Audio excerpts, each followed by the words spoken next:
Boa noite, igreja.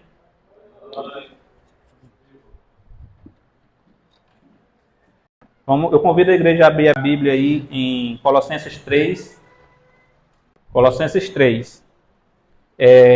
Nós vamos fazer a leitura do 1 até o 17, mas a exposição vai se concentrar apenas no versículo 16.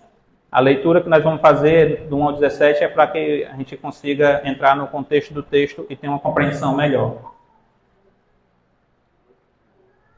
Palavra do Senhor. Portanto, se já ressuscitaste com Cristo, buscai as coisas que são de cima, onde Cristo está assentado à destra de Deus. Pensai nas coisas que são de cima e não nas que são da terra, porque já estáis mortos e a vossa vida está escondida com Cristo em Deus. Quando Cristo, que é a nossa vida, se manifestar, então também vós vos manifestarei com ele em glória. Mortificai, pois, os vossos membros que estão sobre a terra, a fornicação, a impureza, a afeição desordenada, a vil concupiscência e a avareza, que é idolatria, pelas quais coisas vem a ira de Deus sobre os filhos da desobediência, nas quais também em outro tempo andastes, quando viveis nela. Mas agora despojai-vos também de tudo, da ira, da cólera, da malícia, da maledicência, das palavras torpes da vossa boca. Não mintais uns aos outros, pois que já vos despiste do velho homem com os seus feitos, e vos vestiste do novo, que se renova para o conhecimento, segundo a imagem daquele que o criou, onde não há grego nem judeu, circuncisão nem incircuncisão, bárbaro, cita, servo ou livre, mas Cristo é tudo e em todos. Revesti-vos, pois, como eleitos de Deus, santos e amados, de entranhas de misericórdias, de benignidade, de humildade, de mansidão, longanimidade, suportando-vos uns aos outros e perdoando-vos uns aos outros. Se alguém tiver queixa contra outro, assim como Cristo vos perdoou, assim fazei-vos também. E sobre tudo isso, revesti-vos de todo amor, que é o vínculo da perfeição. E a paz de Deus, para a qual também foste chamado, em um corpo domine em vós, em vossos corações, e sedes agradecidos. A palavra de Cristo habite em vós abundantemente e em toda a sabedoria, ensinando-vos e admoestando-vos uns aos outros com salmos, hinos e cânticos espirituais, cantando ao Senhor com graça em vosso coração. E quando fizerdes por palavras ou por obras, fazei tudo em nome do Senhor Jesus, dando por ele graças a Deus Pai. Vamos orar? Senhor, tua palavra é o meio, Senhor, pelo qual o Senhor nos fortalece. Tua palavra, Senhor, poderosa palavra, Senhor, é o meio, Pai amado, pelo qual o Senhor nos alcança, Senhor. Pelo entendimento da tua palavra, Senhor, gera transformação em nosso coração, Pai amado. E eu te peço, Pai amado, que o poder do teu Espírito Santo esteja sobre nós essa noite, Senhor. Que o entendimento, Senhor, dessa palavra, Senhor, da tua palavra, Senhor, seja passado pelo Espírito Santo, Senhor. Pai amado, sei comigo que não seja a minha opinião a ser falada aqui, Senhor, mas a tua palavra. Em nome de Jesus que eu oro. Amém.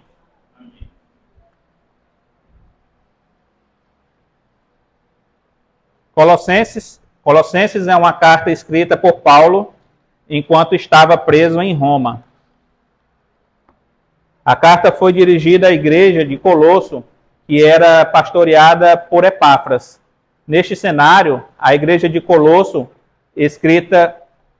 a igreja de Colosso enfrentava ameaças e heresias e falsos ensinamentos que queriam desviar a fé dos crentes de Cristo. A carta de Paulo não é só um convite para uma vida centrada em Cristo, abandonando as práticas pecaminosas e adotando valores e comportamentos que glorificam a Deus. É a instrução de que isso só é possível porque o próprio Deus nos ajuda em todo o processo. Para uma melhor compreensão, eu vou fazer essa exposição dividida em 4 tópicos. E o primeiro instrução é por amor. Tem um ditado popular que diz: eu tenho que me amar primeiro, fazendo alusão a viver de forma a priorizar as minhas demandas. O que esse ditado quer dizer é que eu posso amar o outro desde que não atrapalhe meus planos de dormir mais um pouco. Desde que não atrapalhe, desde que não me tire da zona de conforto, desde que eu não sinta que estou sendo prejudicado de alguma forma. Isso é muito perigoso, meu irmão. Já pensou se Jesus tivesse dito: eu vou ficar no conforto do meu trono celestial? Ah, eu não vou agora. Estou cansado. Depois eu vou. Vamos marcar de ir e ajudar esse povo? Se nós não tivéssemos sido alvo do amor de Deus, certamente continuaríamos mortos em nossos delitos. O que Deus quer é que você tire o alvo do seu próprio amor de dentro de você e ponha nele. Quando você está com o alvo do seu amor dentro de você, o seu ego começa a inflar e vai inflando sem parar. Pense no amor, agora no amor como sendo um compressor. O compressor é aquele aparelho que serve para inflar o pneu de carro, né? Pensa nele, no amor como sendo ele. Ele tem várias mangueiras. Só que tem uma dessas mangueiras que ela não fecha, ela não se fecha. Ela fica direcionando o amor para onde você conectar. Ela vai passando amor. Se você conectar essa mangueira em você mesmo, então ela vai, sem parar, vai ficar inflando seu ego. Então pense essa mangueira conectada em qualquer outra coisa, ela vai inflar até estourar. Mas se você conectar a mangueira ao dinheiro, sua ambição vai crescer. Seus desejos de querer mais vão crescer. Você cada vez querendo mais, ele vai inflando, porque seu amor está sendo direcionado onde você conectou. Só tem um canto que você pode conectar essa mangueira que comporta isso, que é em Deus, porque Deus é infinito. Então, ele vai fluir amor para ele e nunca ele vai estar cheio, por causa que ele nunca vai estourar, porque ele é infinito. Em toda outra coisa que você conectar essa mangueira, ele vai inflar e vai lhe destruir, porque ela vai estourar e vai lhe destruir. O amor é algo que Deus nos deu junto com o manual e exemplo de como usar. Mesmo assim, usamos de forma errada. O amor faz eu passar por cima do meu egoísmo, por cima da minha vontade, por cima da necessidade do meu ego inflado. E o amor faz eu ignorar tudo isso e priorizar outra pessoa. E pôr as necessidades das outras pessoas acima das minhas, ou do meu conforto e bem-estar. João 14, 21 diz: quem tem os meus mandamentos e lhe obedece é o que me ama.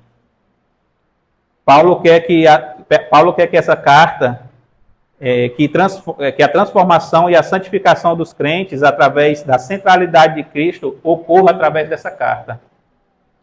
E no capítulo 3, nós percebemos que Paulo dá ênfase no relacionamento. No capítulo 3, nós percebemos que Paulo dá ênfase no relacionamento entre crentes. Ele quer que a virtude cristã direcione cada relacionamento entre as pessoas que foram salvas pela obra de Cristo na cruz. Paulo quer que o amor flua no meio do povo de Deus. Ele quer que os relacionamentos sejam regados com esse amor. Veja no verso 14 aqui do capítulo 3.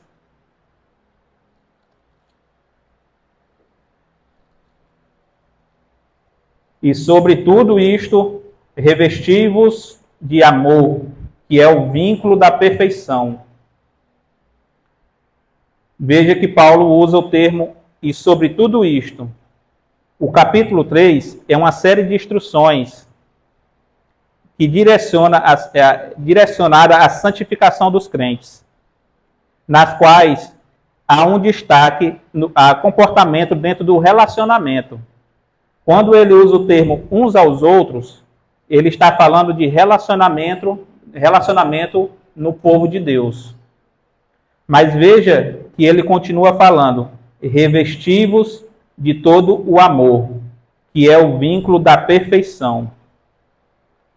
Ele está falando que sobre todas essas virtudes precisamos estar vestidos de amor. Quando a Gabriela nasceu,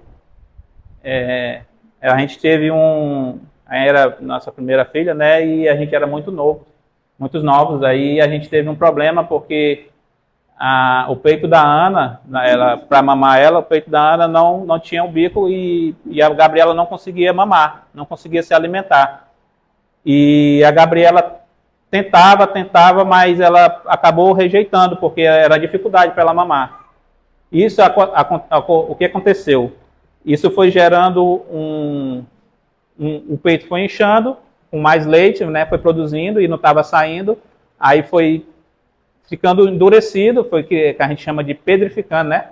Foi pedrificando e isso foi virando uma inflamação e foi causando febre nela. Aí a gente foi na médica, ela disse tem que drenar, né? Tem que drenar no sentido, tem que amamentar, ela tem que amamentar, ou então tu compra uma desmamadeira e usa a desmamadeira. Aí foi o que a gente fez, a gente comprou, só que já estava tão inchado que era dolorido. Era dolorido, qualquer processo para tirar o leite machucava demais, aí ela sofria. Mesmo assim, a Gabi precisava se alimentar. E a gente preocupado com isso, mas ela conseguiu fazer a drenagem e a médica disse que a gente tinha que forçar a Gabi. E a Gabi, a gente botando ela ali e ela começou a pegar no peito. Só que para a Ana, virou uma tortura amamentar a Gabi. Foi uma tortura por causa que quando ela estava amamentando ela, estava doendo. Eu vi a Ana chorando e amamentando a Gabi. A lágrima descendo e ela amamentando a Gabi. Mas o que é que leva uma pessoa a amamentar um filho com dor, mesmo sentindo dor, mesmo sofrendo? É o amor, não tem outra explicação não, é o amor. Porque eu amo o Oliveira, eu ensino ele, eu admoesto ele. Porque o Oliveira me ama, ele me admoesta, ele me ensina. Porque o Thales me ama, ele cuida de mim, ele me adverte. O amor tem que estar no meio do povo de Deus. Mas vejam que todo relacionamento, ele é um vínculo, ele é um elo. Ele é eu e o meu irmão. Ele precisa ter um vínculo porque precisa dos dois. Para ter um relacionamento, precisa dos dois ali. Então, ele se torna um vínculo. É uma ligação, né? O vínculo é uma ligação entre as pessoas. E Paulo está falando aqui que o amor é o elo perfeito. Ou seja, que o nosso relacionamento esteja revestido de amor, para que o elo não seja quebrado. Tem que haver o vínculo da perfeição. Porque quem pede perdão, ama. E quem perdoa, ama. Porque quem ensina, ama. E quem é ensinado, ama. Para haver esse vínculo aí, né, em todas essa lista de virtudes que Paulo passa, tem que estar revestido pelo amor. Entendeu? Mas não estou dizendo aqui que você precisa se relacionar só com pessoas que lhe amam. Só com pessoas fáceis de lidar. Não. Nosso elo com Deus só é perfeito quando o amor dele está em nós. Está em nós. Deus nos amou, nós sendo pecadores. Ou seja, nós estamos vazios de amor. E quando somos transportados do domínio das trevas para o reino do Filho do amor de Deus, nós recebemos o amor de Deus. E só aí que o elo é perfeito. E nós voltamos a estar ligados a Deus. E após isso, somos direcionados a uma vida de santidade e obediência. Obediência aos mandamentos do Senhor. Você precisa amar o seu irmão. Você precisa estabelecer um elo de perfeição com seu irmão. Paulo quer que em Colosso seja inserida uma cultura de cuidado mútuo entre o povo de Deus. Ele quer que o amor seja o elo da perfeição em cada relacionamento.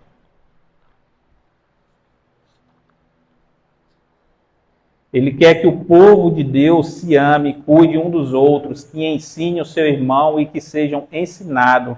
Que o povo tenha uma vida de santidade como um alvo buscando crescimento. Que o povo possa crescer no conhecimento da vontade do Senhor e viver de forma que agrade a Deus.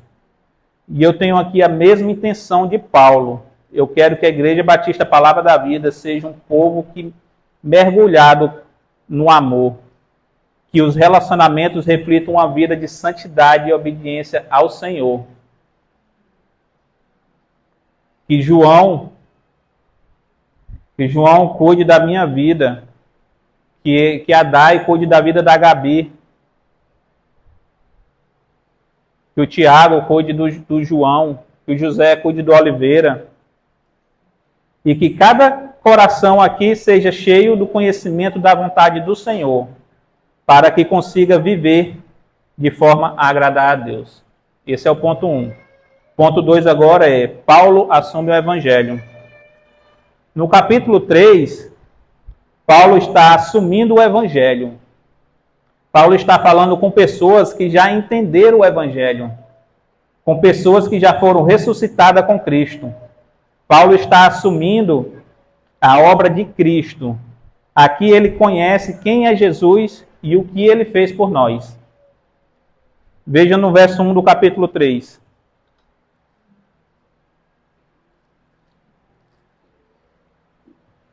Portanto, se já ressuscitaste com Cristo, buscai as coisas que são de cima, onde Cristo está assentado à destra do Pai. Ele começa com, portanto, se já ressuscitaste com Cristo, esse se aqui, ele não tem um sentido de dúvida. Ele não está falando, se vocês realmente já ressuscitaram com Cristo, não, Paulo não está dizendo isso. O se aqui, ele tem um sentido de fato, de constatação. Ele está dizendo, já que vocês ressuscitaram com Cristo, aí ele reconhece quem é Jesus. Não, já que vocês ressuscitaram com Cristo, então vocês pratiquem essas obras aqui, essas virtudes, essas obras para a santificação, que ele lista no capítulo 3. Ao se referir aos ouvintes como pessoas que se despiram do velho homem e que se revestiram do novo, Paulo confirma mais uma vez que este capítulo é destinado aos crentes. Veja o verso 9.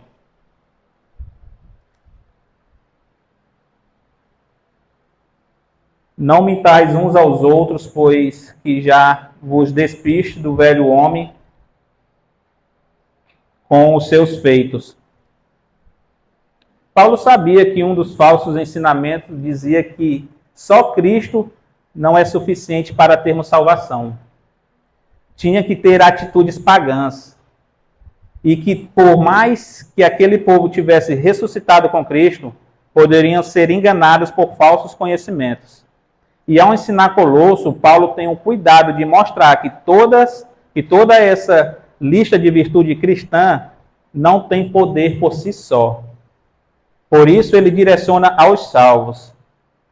As boas obras são fruto de um coração cheio do conhecimento da palavra do Senhor. Fruto de sabedoria, que é o entendimento que o Espírito Santo dá da palavra do Senhor. A leitura da Bíblia por si só não pode te salvar. É preciso haver um entendimento mediado pelo Espírito Santo. Senão, todo mundo que lesse a Bíblia já estava salvo. Se fosse assim, todo mundo que lesse a Bíblia já era salvo. E as boas obras, por si só, não podem te salvar. A Madre Teresa de Calcutá fundou a Congregação das Missionárias da Caridade, uma ordem religiosa que administra hospitais, abrigos para doentes terminais e leprosários em todo o mundo. A dedicação da Madre Teresa aos menos afortunados e seu compromisso com os princípios da compaixão e do serviço aos outros que lhe renderam o Prêmio Nobel da Paz em 1979. Ela teve uma vida devotada a ajudar pessoas carentes, que precisavam, doentes, que não tinham condições financeiras, pessoas realmente que precisavam. Toda essa notoriedade, essa devoção que ela tinha, não pode salvar ela.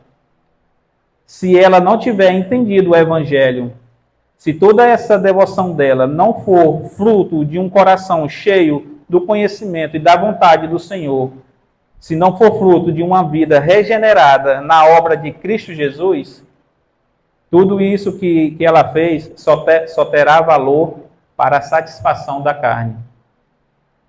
Toda essa lista de práticas que devemos abandonar e de virtudes que devemos adotar, que Paulo passa no capítulo 3, não passarão de legalismo se forem usadas por um ímpio. Isso é, o que conhecemos por vida de religiosidade ou farisaísmo. É o que os fariseus faziam. Paulo não queria cultivar isso no meio do povo de Colosso. Pelo contrário, Paulo estava combatendo justamente isso. Eu também não quero cultivar isso na Igreja Batista Palavra da Vida. Hoje eu quero encorajar vocês a terem uma vida santa, como consequência de uma vida regenerada.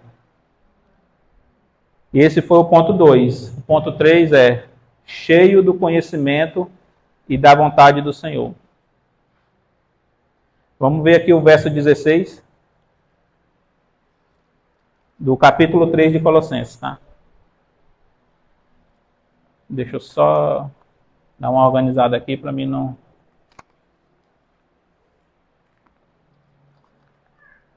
Verso 3, ou verso 16 do capítulo 3 de Colossenses. A palavra de Cristo habite em vós abundantemente, em toda a sabedoria, ensinando-vos e admoestando-vos uns aos outros, com salmos, hinos e cânticos espirituais, cantando ao Senhor com graça em vosso coração.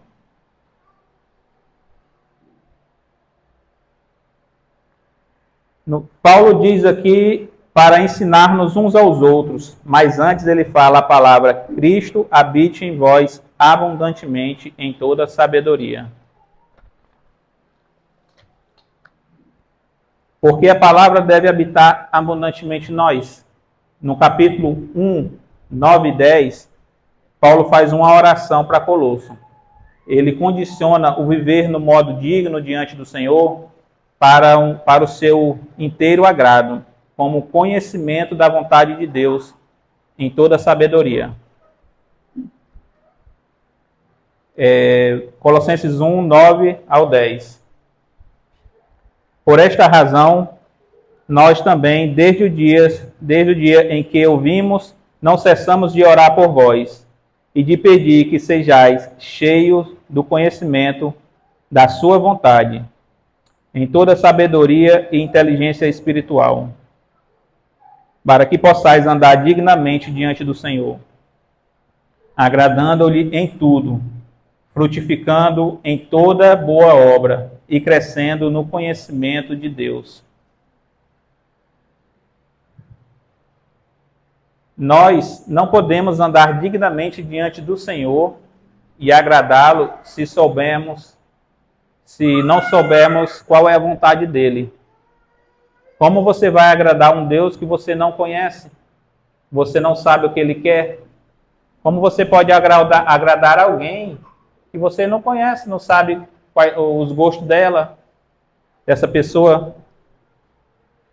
Você não sabe o que que essa pessoa quer, o que ela gosta. Assim, você não consegue agradar ela. Eu quero que você pense agora na vida cristã como um grande labirinto. Um enorme labirinto. E nesse labirinto, a cada passo que você dá, você tem vários caminhos. E só que toda vez que você se depara, você fica diante de 2, 3 opções de caminhos, tem uma que é o caminho certo. E quando nesse labirinto, você está no caminho certo, você está agradando o Senhor. Agora me diz, você num enorme labirinto, qual é a probabilidade de você, sem conhecer esse caminho, sem saber para onde ir, vai se manter no caminho certo? Qual é a probabilidade de você acertar e ficar reto nesse caminho, ficar agradando ao Senhor? Nenhuma. Você não consegue agradar ao Senhor, você não consegue ficar no caminho certo dentro de um labirinto se você não conhecer o caminho. Se você não souber qual a porta que você vai escolher hoje, qual a porta por onde você deve andar. E Deus deixou para nós a palavra dele aqui. A palavra dele ele deixou para nós, para nos direcionar como agradar a ele, como ter uma vida digna do Evangelho. Uma vida que agrade ao Senhor em tudo. E essa palavra ela tem que fazer moradia nos nossos corações. Ela tem que morar abundantemente nos nossos corações.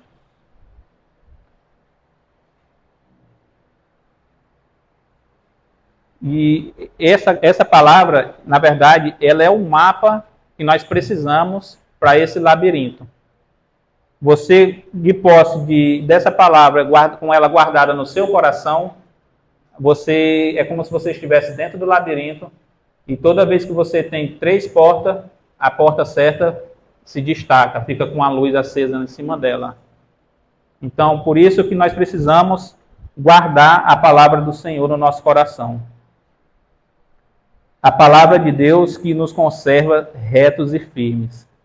Provérbios 2, 10 e 11 diz: pois quando a sabedoria entrar no teu coração e o conhecimento for agradável à tua alma, o discernimento te guardará e a inteligência te conservará. A palavra de Deus produz fruto de santidade em nossas vidas. Produz boas obras. As boas obras em nossas vidas são frutos da transformação gerada pelo entendimento da palavra. Veja o capítulo 1, no verso 10. Para que possais andar dignamente diante do Senhor, agradando-lhe em tudo, frutificando em toda boa obra e crescendo no conhecimento de Deus. Nossas virtudes cristãs crescem proporcionalmente ao crescimento do conhecimento de Deus. Vou repetir. Nossas virtudes cristãs, as nossas práticas de santidade, elas crescem proporcionalmente ao crescimento da palavra de Deus no nosso coração, ao conhecimento de Deus.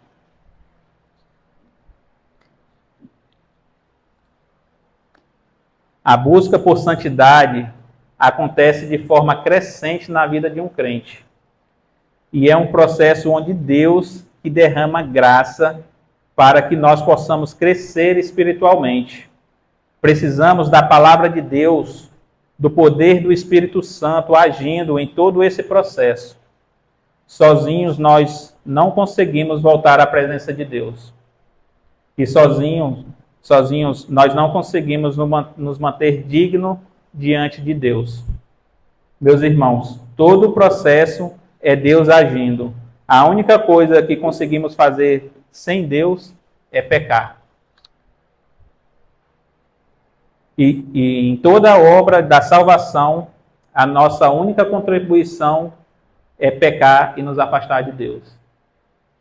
Veja só, Deus nos criou para que vivêssemos em sua presença, na presença dele. Nós demos a nossa contribuição na obra da salvação, nós pecamos e caímos. Deus envia seu Filho para morrer por nós e para nos salvar. Deus deixa sua palavra com o direcionamento para voltarmos para a presença dele. E Deus deixa o Espírito Santo para nos guiar e para nos ajudar diariamente. A luz que vem de Deus é mais forte do que o império das trevas. E Deus estava em Cristo e nos reconciliou consigo. Deus estava em Cristo na cruz e nos reconciliou consigo. Esse mesmo Deus que nos transportou do domínio das trevas para o reino do Filho do seu amor, que nos resgatou da morte para a vida, quer que cresçamos em santidade. Ele mesmo que cuida de nós em todo o processo. Deus nos salva e nos sustenta. A partir do momento da fé salvadora de um homem, ele é completamente justificado, mas ele não está completamente santificado no sentido horizontal.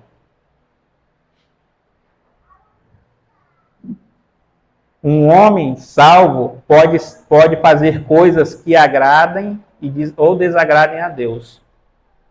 Portanto, toda boa obra é vista aqui como fruto da salvação na vida de um cristão, e não como pré-requisito para ter uma vida com Cristo. Todas boas obras é fruto de sabedoria e conhecimento da vontade do Senhor, mediante o entendimento fornecido pelo Espírito Santo. Precisamos crescer no conhecimento da vontade de Deus, para que a boa obra frutifique em nossas vidas. Vejam 1:10 novamente. Para que possais andar dignamente diante do Senhor, agradando-lhe em tudo, frutificando em toda boa obra e crescendo no conhecimento de Deus. Quanto mais eu conheço a vontade de Deus, mais eu amo meu irmão. Quanto mais eu conheço a vontade de Deus, mais eu cuido do meu irmão. Quanto mais a Gabi conhece a vontade de Deus, mais ela ensina a Dai. Quanto mais a Dai conhece a vontade de Deus, mais ela obedece a Oliveira. Quanto mais eu conheço a vontade de Deus, mais eu amo a minha esposa. Quanto mais a minha esposa conhece a vontade de Deus, mais ela me ama e mais ela também ajuda as outras pessoas. Ela cresce, ela busca a Deus. Quanto mais nós conhecemos a vontade de Deus, mais disposições nós temos de ensinar e de ser ensinados. Quanto mais a Igreja Batista Palavra da Vida conhece a vontade de Deus, mais Deus é honrado e é glorificado através dessa igreja. Esse é o ponto 3. Agora é o ponto 4. Instruam-se e admoestem-se. São comportamentos impostos a pessoas que foi regenerada. Essas virtudes aqui de instruir, de admoestar, são comportamentos impostos a pessoas que foram regeneradas, que têm uma nova natureza. Paulo nos ensina que essas virtudes refletem a nossa nova identidade em Cristo e que Cristo é quem nos dá a força que precisamos para viver uma vida agradável a Ele. Hebreus 12:11 diz: e na verdade toda correção ao presente não parece ser de gozo, de alegria, senão de tristeza, mas depois produz um fruto pacífico na justiça do exercício por ela. Imagina que eu e você estudamos junto em alguma escola e vamos fazer uma prova. Nessa prova, que a gente faz uma prova de matemática, você vai bem e eu vou mal. Você tira uma nota 10 e eu tiro um 2. Você chega para mim, olhando ali a minha nota, aí deixa eu ver a sua prova. Aí pede para olhar a minha prova, aí começa a me corrigir. Ó, tu errou isso aqui, tu errou aquilo ali. Isso aqui está errado. Aí tu pode fazer assim, se tu fizesse assim, assim. Esse aqui está errado, mas tu poderia ter feito dessa forma aqui e tal. Meu sentimento seria de incômodo, de tristeza, porque meu coração não ia gostar da instrução, eu ia me sentir diminuído. Mas acontece que na recuperação eu fiquei com 9, graças ao ensinamento que você me deu. Quer dizer, teve fruto. Pode, por mais que a gente não goste, na hora que a gente está sendo admoestado, na hora que a gente está sendo exortado, isso vai ter fruto mais na frente. E é isso que ele fala aqui, né, em Hebreus. Ó. E, na verdade, toda correção ao presente não parece ser de alegria, senão de tristeza, mas depois produz um fruto pacífico de justiça, nos exercitado por ela. Meus irmãos, é normal o sentimento de tristeza e ao sermos admoestados, mas isso não pode endurecer nossos corações para o ensinamento. Isso não pode levar e dar uma resposta, isso não pode nos levar a dar uma resposta dura para o nosso irmão, porque não temos humildade.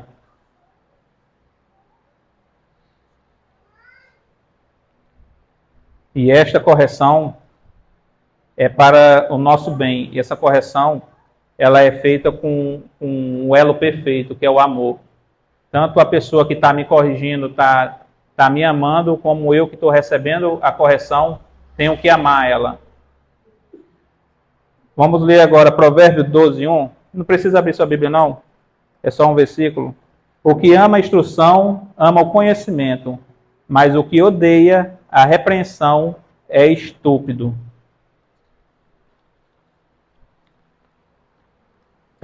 Que eu e você possamos amar a instrução e o conhecimento de Deus.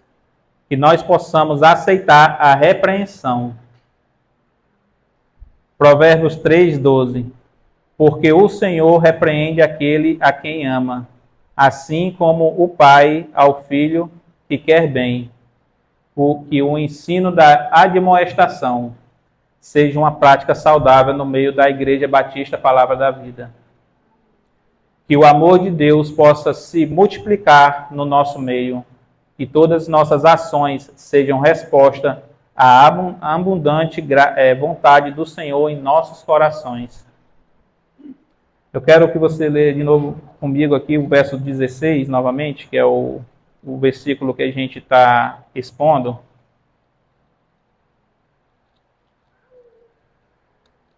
Que é o verso 16 do capítulo 3 de Colossenses. A palavra de Cristo habite em vós abundantemente em toda a sabedoria, ensinando-vos e admoestando-vos uns aos outros, com salmos, hinos e cânticos espirituais, cantando ao Senhor com graça em vosso coração.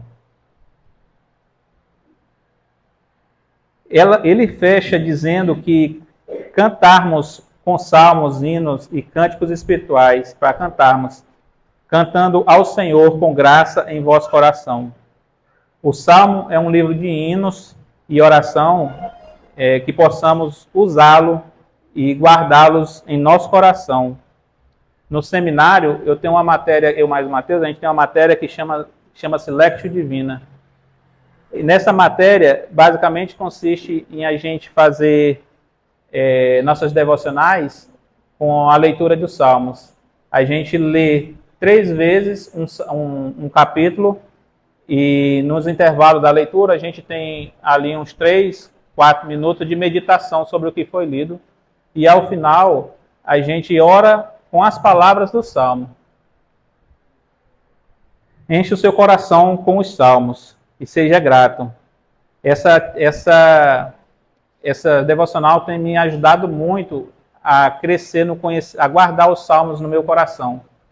Essa tem me ajudado muito e é uma prática que é saudável porque a gente fala com Deus usando as palavras dele, as palavras que ele nos ensinou. O salmo ele é repleto de oração. Ele tem hinos, mas ele também tem muitas orações. Então aí eu começo a falar com o Senhor com as palavras que ele nos ensinou. Nosso coração tem que estar gratos ao Senhor. Nós não fizemos nada para merecer o amor de Deus, mas Ele nos ama mesmo assim. Nós fomos libertos do poder do pecado. Se a minha salvação dependesse 99,99% de Deus e 0,01% de mim, eu estaria perdido. Porque Deus ia cumprir a parte dele, com certeza, mas eu sou falho. Que isso sirva para a gente ser gratos ao Senhor, para a gente ter nosso coração cheio de gratidão, porque Ele nos salvou. Ele pagou uma dívida que ninguém mais poderia pagar. Ele te resgatou do poder das trevas e te transportou para o reino do Filho do seu amor. Seja grato ao Senhor. Viva uma vida que agrade ao Senhor. Expressar uma gratidão a Deus através de louvor e música também é algo adorável ao Senhor. Que esta palavra o ajude a crescer em sua fé e permita que a palavra de Cristo habite em você de forma rica e profunda.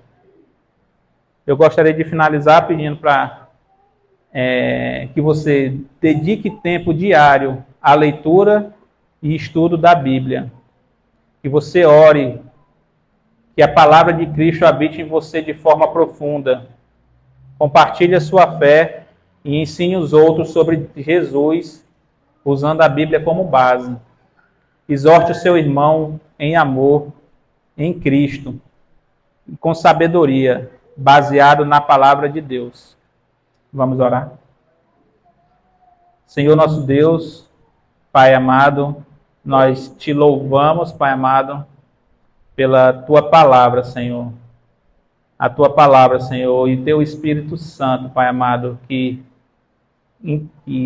faz o entendimento da Tua palavra nos nossos corações, Pai amado, e gera transformação, Pai amado. Louvado seja, Senhor, porque Cristo nos resgatou da morte, Senhor. Nos tirou, Pai amado, do poderio das trevas, Senhor, e nos transportou para perto de Ti, Senhor, para a Tua presença, Senhor. Louvado seja o Teu nome, Senhor. Que essa palavra, Senhor, possa frutificar no meio do Teu povo, Senhor. Que o Teu Espírito Santo possa trazer um entendimento, Senhor, da Tua palavra no meio do Teu povo, Senhor. É em nome de Jesus que eu oro, agradecidamente. Amém. Amém.